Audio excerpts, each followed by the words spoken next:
US के 50% tariff का असर इंडियन मार्केट पर क्या होगा, इसके बारे में हम बातचीत करेंगे। लेकिन जिस सेक्टर के बारे में आज हम समझेंगे और जिस सेक्टर के बारे में बात करेंगे वो है इंडियन टॉय मार्केट। आखिर इंडिया कितना परसेंट जो है वो यूएस को एक्सपोर्ट करता है टॉय इंडस्ट्री से, और क्या असर होने वाला है इस पर बातचीत करेंगे, और क्या आखिर नौकरियों पर भी असर होगा इसके बारे में भी बात करेंगे।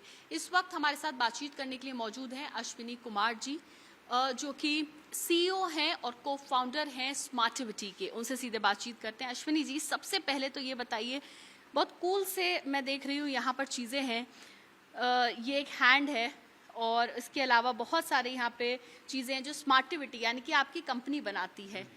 तो आपकी कंपनी ये प्रोडक्ट यूएस के लिए बनाती है, इंडिया के लिए बनाती है, और आप लोगों का एक्सपोर्ट जैसे यूएस में भी है, तो कितना परसेंट एक्सपोर्ट आप लोग यूएस में करते हैं अपने प्रोडक्ट्स? मैम, सो हमारी कंपनी इस साल हमने 10 ईयर्स कंप्लीट किए हैं। हमने 2015 में स्टार्ट किया था और हमारे जो टोटल बिजनेस है FY25 जो ईयर ख़त्म हुआ है उसमें लगभग ऑलमोस्ट 35% एक्सपोर्ट्स है हमारा, और उस एक्सपोर्ट्स का लगभग 80-85% यूएस है। तो और इस साल का जो हमारा, जब हमने साल शुरू किया तो हमारा प्लान के अकॉर्डिंग हमारा एक्सपोर्ट बिजनेस का कंट्रीब्यूशन लगभग 40 से 45 होना था, और उसका भी 80-85% अकेला यूएस ही होता है। मतलब आपके लिए 80 से 85% जो मार्केट है वो यूएस है एक्सपोर्ट के लिए। अब क्योंकि 50% टैरिफ लग गया, कितना बड़ा असर काम पर होने वाला है, कितना बड़ा असर आपकी कंपनी पर होने वाला है?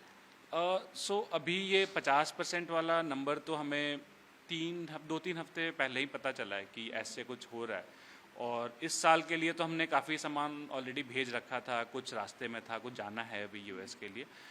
तो एज अ स्ट्रैटेजी हम लोग जो ये कर रहे हैं कि हम अगले 1-2 हफ्ते के अंदर यूएस में अपने प्रोडक्ट्स के प्राइसेस बढ़ा रहे हैं, जो कि लगभग आप मान लो 12 से 15% प्राइस ऊपर जाएगा प्रोडक्ट का।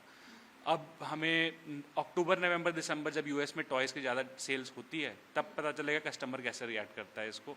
पर जो हमें एस्टिमेट है, जो हमने अपने पार्टनर से बात किया यूएस में, अक्रॉस इंडस्ट्री यूएस में टॉयज़ 5 से 25% महंगे होने वाले हैं, क्योंकि चाइना से जो आ रहे हैं उस पर भी 30% टैरिफ है, हम पे 50 है। बट अक्रॉस इंडस्ट्री टॉयज़ महंगे होगी। कस्टमर कैसे रिएक्ट करता है इस पर, ये हमें 2 से 3 महीने में आइडिया लगना शुरू हो जाएगा। कस्टमर का रिस्पांस मिलने में अभी कुछ वक्त है, लेकिन क्योंकि हम चाइना को compete करने की अभी कोशिश में थे, ख़ास तौर से टॉय इंडस्ट्री की अगर बात करें, तो हालांकि जो नंबर है, जो फिगर है, उसके बीच में जो डिफरेंस है वो तो बहुत ज़्यादा है, लेकिन अब compete करने के लिए कोशिश तो जारी थी इंडियन जितने भी बिजनेसमैन हैं उनकी। अब कितना और बढ़ जाएगा आप लोगों का चैलेंज इस 50% टैरिफ की वजह से? अभी जैसे हमारे और चाइना के बीच में 20% का गैप है, उन पे 30 है, हमारे ऊपर 50 है, तो हमारे प्रोडक्ट्स मोटा मोटा आप देखो तो 20% चाइना से महंगे हो जाएंगे, जो पहले ऑलमोस्ट हम लेवल प्लेइंग फील्ड पे थे। असर तो डेफिनेटली पड़ेगा इसका। हम होप करते हैं कि अगले कुछ महीनों में शायद सिचुएशन नॉर्मलाइज हो जाए तो लेवल प्लेइंग फील्ड होगा। अगर नहीं होता है तो डेफिनेटली इम्पैक्ट होगा। क्वांटम में कितना होगा ये अभी बोलना बहुत अर्ली होगा इस चीज़ पे, बट डेफिनेटली इम्पैक्ट होगा, क्योंकि हमारे इंडिया से जो टॉयज़ एक्सपोर्ट भी हो रहे थे लार्जली वो ऐसे कैटेगरी में हैं जो लेबर इंटेंसिव सेक्टर्स हैं, जैसे स्टफ़ टॉयज़ होंगे, टेडी बेयर्स जो होते हैं, या फिर आप हैंडीक्राफ्ट के कुछ टॉयज़ हो गए, उस पर मैसिव इम्पैक्ट हुआ, क्योंकि वहाँ पे बहुत लोग एम्प्लॉयड हैं और उनके रोज़गार पे ख़तरा हो सकता है। या फिर एज इंडस्ट्री हम तो ये कर रहे हैं कोशिश, फर्स्ट चीज़ कि हम एक्सपोर्ट डाइवर्सिफाई कर रहे हैं अपने दूसरे मार्केट्स में भी, बट एक फैक्ट ये है कि ग्लोबली अगर लेट्स से 100 टॉयज़ कंज्यूम होते हैं, उसमें से लगभग 35 से 40 टॉयज़ सिर्फ यूएस कंज्यूम करता है। तो उतने बड़े मार्केट को छोड़ के बचा 60-65 में, तो एक लिमिटेड रूम ही होगा ग्रोथ के लिए। अब स्पेसिफिकली अगर आपकी कंपनी की बात करें और किस तरह के प्रोडक्ट्स आप बनाते हैं, तो आपने जैसे हमें पहले भी बताया कि यूएस में इस तरह के प्रोडक्ट्स की ज़्यादा डिमांड है, तो किस तरह के प्रोडक्ट्स आपकी कंपनी अभी बना रही है, किस तरह की चीज़ें और पाइपलाइन में थी कि अभी आगे करनी है, क्योंकि यूएस की मार्केट में और एक्सप्लोर करना है चीज़ें, और अब आगे और क्या चैलेंज आपके लिए हो जाए? तो हमारे जो प्रोडक्ट्स होते हैं, हम लार्जली DIY प्रोडक्ट्स बनाते हैं, जो कि डू इट योर सेल्फ, जिसमें खुद से आपको बनाना होता है। तो जैसे ये एक हमारा बेस्ट सेलर प्रोडक्ट है यूएस में, इसने लास्ट ईयर यूएस में 3 टॉय अवार्ड्स जीते हैं। इसमें आपको लगभग 150 से 200 पीसेस होते हैं, बच्चे को 2 से ढाई घंटा लगता है बनाने में। एक बार बच्चे ने टॉय को असेंबल कर लिया तो ये एक हैंड बन जाता है। तो जैसे ये आप देखो तो ये अलग अलग ये आपके चारों फिंगर्स हैं, ये थंब है, इसके थ्रू हम एक्सप्लेन करते हैं मसल्स क्या होता है, बोन क्या होता है, आपका थंब एक अलग एक्सिस में क्यों होता है, ग्रिपिंग क्या होता है, और बच्चे डिफरेंट चीज़ों को पिक कर सकते हैं। तो ये बेसिकली एक पहले तो इसमें इंटरेक्शन है असेंबली का, जब बच्चे साथ बनाते हैं पेरेंट्स के साथ, कई बार अकेले ही बनाते हैं।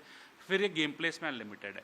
और ये प्रोडक्ट्स हमारे पास आज के टाइम पे 60 से 65 प्रोडक्ट्स हैं, और हमारे पास एज ए कंपनी 120 पेटेंट्स हैं। तो ये सारे प्रोडक्ट हम इन हाउस डिज़ाइन करते हैं। मानेसर में हमारी फैक्ट्री है, वहाँ मैन्युफैक्चर करते हैं, वहाँ से फिर हम इंडिया में बेचते हैं अमेजोन और रिटेल के थ्रू, और बाकी हम यूएस और दूसरे कंट्रीज़ में एक्सपोर्ट भी करते हैं। और हमारे लिए जैसे ये कैटेगरी जो है ये do it your self, US और यूरोप में ये कैटेगरी ऑलरेडी बहुत इवॉल्व है, क्योंकि वहाँ पे कल्चर है, आइकिया वहाँ एग्जिस्ट करता है, लोगों को बनाने में मज़ा आता है चीज़ों को। तो वो मार्केट्स तो हमारे लिए ऑलरेडी एस्टैब्लिश मार्केट है। इंडिया में ही अपने स्पीड से ग्रो कर रहा है, जब तक हम भी साथ में ग्रो कर रहे हैं। हम इस सब कैटेगरी में लार्जेस्ट प्लेयर है इंडिया में, बट यूएस की मार्केट ही इतनी बड़ी है कि हमारे लिए ग्रोथ का रूम बहुत ज़्यादा था वहाँ पे। बट जब तक ये टैरिफ सिचुएशन इंप्रूव नहीं होती तब तक हमें भी नहीं पता कैसे क्या इसमें करना है चाहिए हमें। अच्छा, जब ये आपने कहा कि अब प्राइस तो बढ़ाना पड़ेगा, जब प्राइस बढ़ेगा तो यहाँ पर कैसे आप लोग मैनेज करेंगे अपनी प्रोडक्शन कॉस्ट, बाकी चीज़ें कैसे मैनेज करेंगे, और क्या जो जॉब्स हैं उन पर असर होने वाला है इस सेक्टर में? जैसे हम अपने केस की अगर बात करें तो हमारे पास देखो प्राइस बढ़ेगा बट कॉस्ट हम कम तो कर नहीं सकते, क्योंकि रॉ मटेरियल उतने का ही आएगा, हम इंफीरियर प्रोडक्ट तो बनाएंगे नहीं। तो अब कॉस्ट हमारी उतनी ही रहने वाली है, पर हमारे लिए एक नया कॉस्ट ऐड हो गया जो कि टैरिफ का कॉस्ट है। हम एज ए स्ट्रैटेजी ये कर रहे हैं कि अगले 1 से 1.5 महीना वेट कर रहे हैं कि होपफुली चीज़ें इंप्रूव हो जाए। अगर नहीं होती है इंप्रूव तो हम मे बी अक्टूबर नवंबर में हम एक बार वापस से इंटरनली विथ आवर बोर्ड हम एक बार वापस से बैठेंगे कि एज ए स्ट्रैटेजी क्या लेना है, कि यूएस के बिजनेस को आगे ग्रोइंग लेना है या उतने पे ही लेके चलें, और बाकी हम इंडिया के ग्रोथ और यूरोप के ग्रोथ के हिसाब से प्लान लेके चलें अपना। जॉब्स पर इस सेक्टर में, टॉय इंडस्ट्री के ओवरऑल अगर बात करें, असर होगा? डेफिनेटली होगा मैम, और असर ये मेरे ख्याल से in the tune of thousands of people. अब कुछ हज़ार होते हैं या टेंस ऑफ थाउजेंड्स होते हैं, वो तो टाइम ही बताएगा, क्योंकि टॉय इंडस्ट्री इंडिया में जिस तरह के टॉयज़ एक्सपोर्ट हम करते हैं वो काफ़ी लेबर इंटेंसिव सेक्टर्स हैं, जैसे स्टफ़ टॉयज़ हो गए या फिर हैंडीक्राफ्ट वाले टॉयज़ हो गए, तो वहाँ पे जॉब्स तो कम होंगी। अब क्वांटम कितना होगा ये हमें नहीं पता है, और तब तक इतनी जल्दी कोई दूसरी मार्केट रेडी होना की प्रोबेबिलिटी बहुत कम है। यूएस की मार्केट को छोड़ना भी मुश्किल है आप लोगों के लिए, वहाँ की कॉस्ट आपके लिए एक चैलेंज बन गया है, टैरिफ चैलेंज बन गया है, और इंडिया में जो लेबर है और जो एम्प्लॉयज़ हैं उनकी जॉब्स पर भी खतरा। तो आगे आने वाले 2-3 महीने बहुत मुश्किल इस इंडस्ट्री के लिए। हाँ, क्रिटिकल होने वाले हैं हमारे लिए। अभी हम जो एक तो टैरिफ पे अवेट कर रहे हैं कुछ अपडेट, कुछ समय में, कुछ हफ्तों में, कुछ महीनों में। दूसरा अभी अगला कुछ दिनों में जो जीएसटी का पता चलने वाला है कि कितना होगा। हम होप करते हैं अगर इंडस्ट्री में जीएसटी कम होती है हमारे लिए तो कंजम्पशन बढ़ेगी, तो हमें कुछ कॉम्पनसेशन इंडियन मार्केट देना शुरू कर देगा। और अगर जीएसटी बढ़ती है तो फिर एज ए बिजनेस कैसे करना होगा, तो वो हमें वापस से एक बार ड्राइंग बोर्ड पर जाकर डिस्कस करना पड़ेगा। कहीं ना कहीं GST reform Indian toy industry के लिए एक राहत हम कह सकते हैं, एक रिलीफ हो सकता है कि वो एक्सपोर्ट जो है अपना उसमें कहीं ना कहीं आप चीज़ें बैलेंस कर लेंगे, मैनेज कर लेंगे अगर रिफॉर्म जो है आता है जीएसटी में।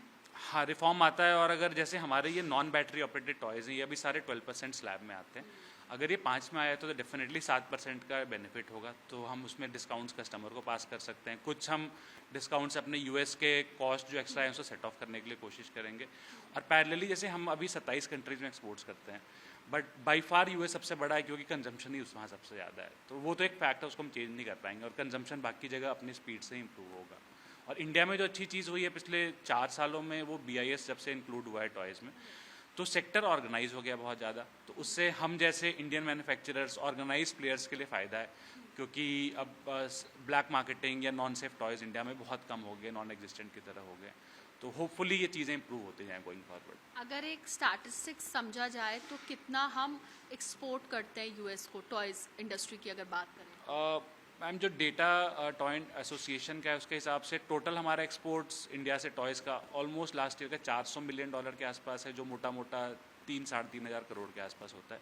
उसमें से यूएस को हम करते हैं 105-110 मिलियन, लगभग आप मान लो 900 से 1000 करोड़ का नंबर है। तो 1/4 हमारा एक्सपोर्ट्स यूएस को जाता है, 1/3 1/4 के बीच में। अगले साल क्या ये कम हो सकता है टैरिफ की वजह से? टैरिफ की वजह से हाँ, डेफिनेटली कम हो सकता है, क्योंकि अभी अगेन हम लोग तो एज अ ब्रांड बेचते हैं और हम डायरेक्टली बेचते हैं यूएस में through Amazon and other channels. But जो OEMs हैं, जो दूसरे बड़े मैन्युफैक्चरर्स के लिए मैन्युफैक्चर करते थे इंडिया से, उनके बिजनेस जितना अभी रिसेंट अपडेट हैं, कई सारे परचेज ऑर्डर्स होल्ड पे जा चुके हैं पिछले 2 से 4 हफ्तों के बीच में।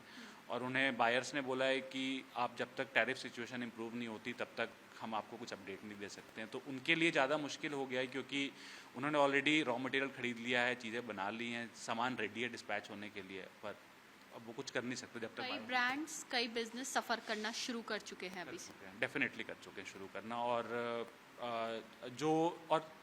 ये इसमें एक बुरा, जो ज़्यादा बुरी चीज़ है वो टाइमिंग है, क्योंकि यूएस में लगभग 65 to 70% टॉयज़ का कंजम्पशन सिर्फ 2 महीनों में होता है, नवंबर दिसंबर। तो अभी, और ये सारा सामान शिप से जाता है ओशन में लगभग 45 से 60 दिन लगते हैं सामान पहुंचने में यूएस। तो अभी बिल्कुल पीक डिस्पैच सीजन में सारे एक्सपोर्टर बैठे हुए थे यूएस के लिए, जो कि ऑर्डर्स होल्ड होना उनके लिए तो बहुत बड़ी नेगेटिव चीज़ है। बहुत शुक्रिया बात करने के लिए। तो इंडियन टॉय इंडस्ट्री, जो कि यूएस में 80 से 85% जो है वो टॉयज़ एक्सपोर्ट करती है, और इंडियन टॉय इंडस्ट्री की तरफ से तकरीबन 150 देशों में टॉयज़ एक्सपोर्ट होते हैं, लेकिन सबसे बड़ी जो मार्केट है वो यूएस है। लेकिन जिस तरह से अश्विनी कुमार जी ने हमें बताया कि अलग अलग कैटेगरीज होती हैं इसमें भी, और जो सॉफ्ट टॉयज़ होते हैं उन जो बिज़नेस है, उन सारे बिजनेसेस के लिए एक बहुत बड़ा चैलेंज होगा। लेकिन सबसे बड़ी बात और सबसे दुखद बात कि आने वाले वक्त में कई हज़ार जॉब्स पर एक बड़ा खतरा जो है वो मंडरा रहा है, क्योंकि जाहिर है ये 50% जो टैरिफ यूएस ने लगाया है उसकी वजह से इस इंडस्ट्री को आगे सफ़र करना पड़ सकता है। और अभी भी कई सारे बिजनेस ऐसे हैं जिनके ऑर्डर्स जो हैं वो होल्ड पर चले गए हैं। कैमरा पर्सन अजीत के साथ मदीहा, ABP न्यूज़, दिल्ली।